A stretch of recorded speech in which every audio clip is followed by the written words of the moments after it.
السلام علیکم معزز طلباء کرام، آپ سب کیسے ہیں؟ آج ہم تفسیر بیضاوی کے سبق نمبر 223 کو پڑھیں گے۔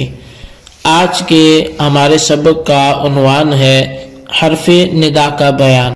آج کے سبق میں ہم جو بات پڑھنے جا رہے ہیں وہ یا حرف ندا جو یا ایھا الناس پہ داخل ہے، پھر ایو بیچ میں کیوں آیا، ہا کس لیے ہے، الناس منادہ ہے یا ایو منادہ ہے، مقصود بن ندا کون ہے، یعنی یہ کافی سارے شبہات ہیں جو اس ایک لفظ میں موجود ہیں۔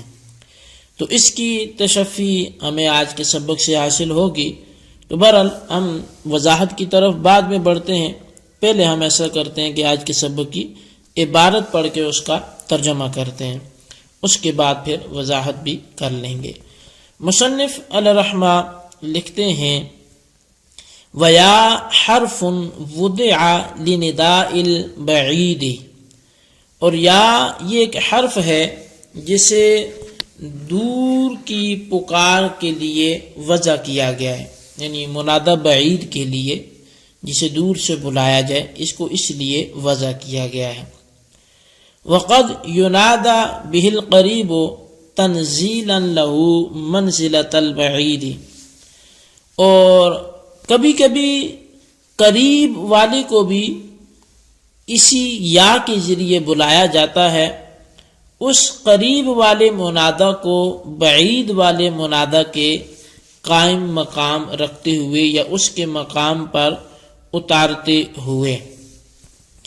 اما لعظمتہ، اب یہ قریب والے کو دور کے مقام پہ کیوں رکھا جاتا ہے، اس کی وجوہات بیان ہو رہی ہیں۔ یہ ساتھ ساتھ وضاحت بھی سنتے ہی جائیں کہ یا منادہ بعید کے لیے ہے، لیکن کبھی کبھی قریب والے کو بھی پکارا جاتا ہے، بعید والے کو قریب والے بعید والے کے مقام پر اس قریب والے کو رکھتے ہوئے۔ لیکن ایسا کیوں کیا جاتا ہے؟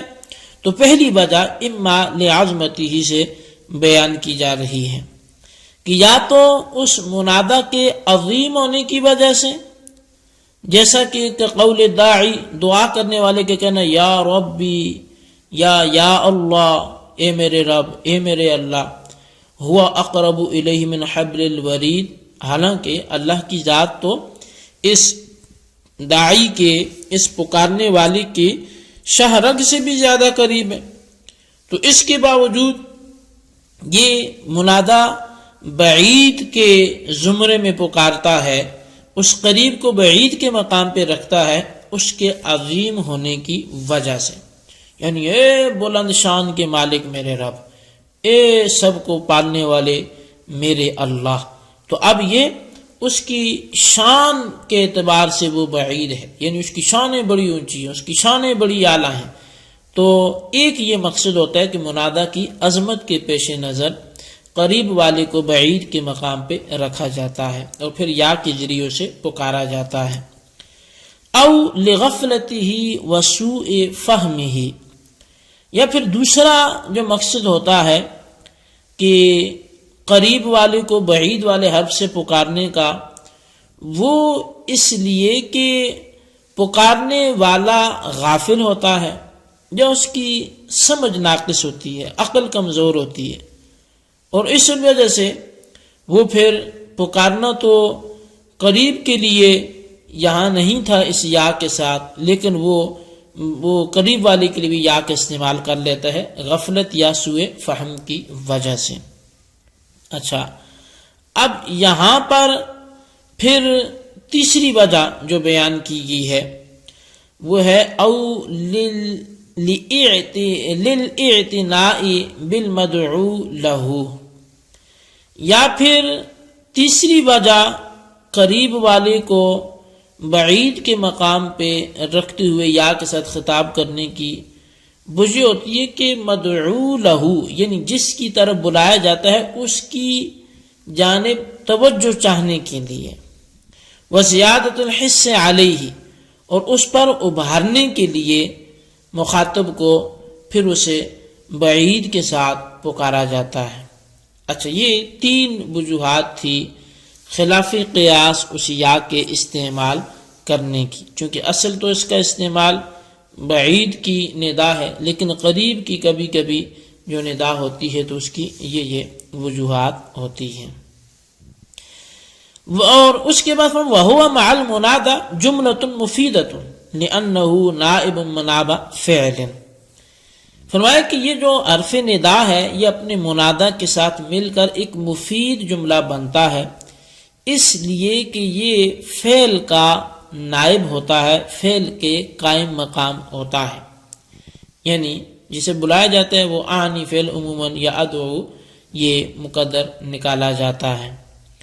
اچھا، وَأَيٌّ جو جعل وصلة إلى نداء المعرف باللام، اور ایٌ کو معرف باللام کی ندا کی طرف وسیلہ بنایا گیا ہے۔ فَإِنَّ إِدْخَالَ يَا عَلَيْهِ مُتَعَذَّرٌ لِتَعَذُّرِ الْجَمْعِ بَيْنَ حَرَفَيِ التَّعْرِيفِ، کہتے ہیں یہ جو ایٌ ہے اس کو معرف باللام کی ندا کی طرف وسیلہ بنایا گیا، پس بے شک یا کا اس پر داخل کرنا، یعنی معرف باللام پر ڈائریکٹ داخل کرنا، یہ متعذر ہے چونکہ دو حروف تعریف کے جمع کرنے کے متعذر ہونے کی وجہ سے۔ فَإِنَّهُمَا كَمِثْلَيْنِ، اس لیے کہ یہ دونوں دو مثلوں کی طرح ہیں۔ اچھا، اب یعنی کہ یہ یا اور حرف تعریف باہم مثل نہیں ہے بلکہ مثلین کی مانند ہیں۔ اچھا، اب یہاں پر ایک بات ہے، وہ یہ ہے کہ سوال یہ تھا کہ یا الناس کیوں نہ کہا گیا، ایہا بیچ میں کیوں آیا؟ تو ایون کو لانے کی وجہ یہ بیان کی کہ یا بھی حرف تعریف یعنی حرف ندا، اور پھر الف لام جو الناس پہ ہے وہ بھی حرف تعریف، اور جب دو حروف تعریف ہو جائیں تو جمع ہونا ان کا جائز نہیں ہوتا، اکٹھے نہیں آ سکتے کہ پھر تحصیل حاصل لازم آئے گا، تعریف پہلی سے ہی حاصل ہے، پھر سے وہی خطاب کرنے کا مقصد کیا ہے؟ تو پھر ایسی صورت میں ان دونوں کو جمع سے بچانے کے لیے کہ یہ دونوں ایک مقام پر جمع نہ ہوں، تو اس لیے ان کے درمیان میں پھر ایون لایا گیا، اور ایون ہی کو پھر منادہ مستقل کا حکم بھی دیا گیا۔ یہاں فرمایا وَأُوتِيَ حُکْمُ الْمُنَادَى، اسے ہی منادہ کا حکم بھی دیا گیا۔ وَأُجْرِيَ عَلَيْهِ الْمَقْصُودُ بِالنِّدَاءِ وَصْفًا مُوضِحًا لَهُ، اور پھر اس ایون کے ساتھ آگے مقصود بالندا کو بطور صفت کاشفہ کے وہاں لکھ دیا گیا، یعنی الناس کی بات ہو رہی ہے۔ اب یہاں پر صفت کاشفہ کے طور پر استعمال کیوں ہوا، یعنی اس کی وضاحت کرنے والی صفت، اس لیے کہ ایون میں جو ابہام ہے اس کو معرف باللام پھر آ کر دور کر رہا ہے۔